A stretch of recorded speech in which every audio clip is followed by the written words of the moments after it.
Our next story is from Thailand, where the Prime Minister may soon be ousted.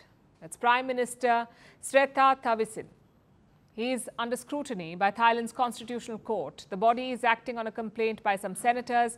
They say the Prime Minister should be removed. Why? For appointing a questionable minister to his office, a person who has served a 6-month jail sentence. The minister in question has resigned, but the Prime Minister is still under the scanner because he dared to appoint a tainted minister. Now, on the face of it, this looks like a good move. It seems like Thailand is showing zero tolerance for unethical behavior. But is that the whole story? Or is it a ploy to destabilize Thailand's civilian government? Our next report has the details. This is Srettha Thavisin, Thailand's Prime Minister. But his premiership is under threat.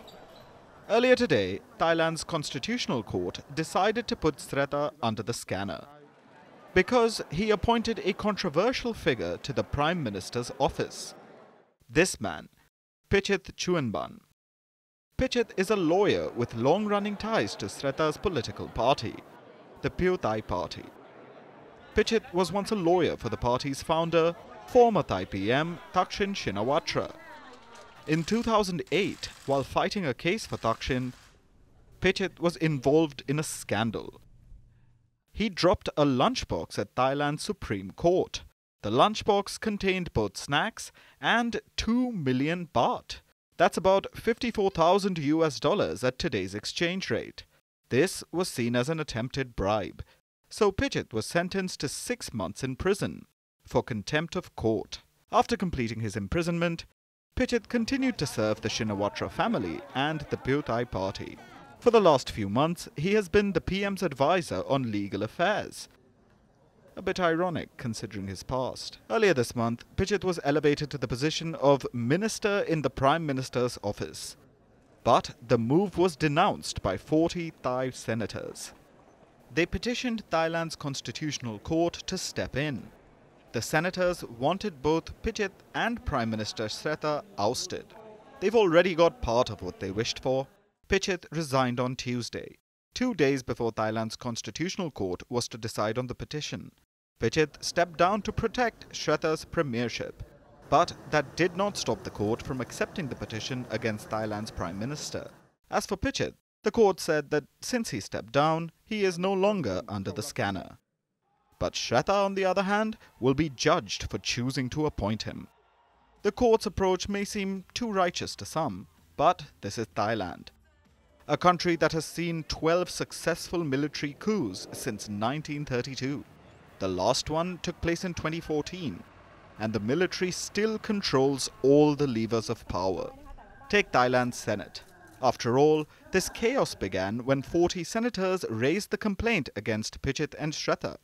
Thailand's Senate currently has 250 members, all of whom were appointed by the military. They are effectively a rubber stamp. So it seems that it is Thailand's military that wants to remove Srettha from his post. The Constitutional Court also has a history of murky judgments. In 2022, they ruled that Thailand's junta leader turned Prime Minister could contest elections despite him having exceeded the term limit. The court disbanded an anti-junta political party in 2019. And at this very moment, they're looking at dissolving the biggest party in parliament, the Move Forward party that technically won last year's election. So the court's neutrality has been called into question. Thailand's Prime Minister has been given 15 days to submit his defense. He maintains that he has done nothing wrong. But can he convince Thailand's Constitutional Court of his innocence and save his job? Firstpost reports from the world's second largest continent. Hello, I'm Alison Lagrange. A very warm welcome from Durban, South Africa. We get you the news and the newsmakers from Africa. South Africa goes to the polls on the 29th of May. I will track the election and bring you ground reports. Is it the end of the road for the African National Congress? And will former President Jacob Zuma stage a dramatic comeback? From elections to climate change, to innovations and opportunities.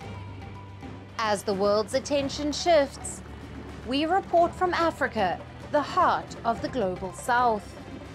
Join me every weekday live on Firstpost.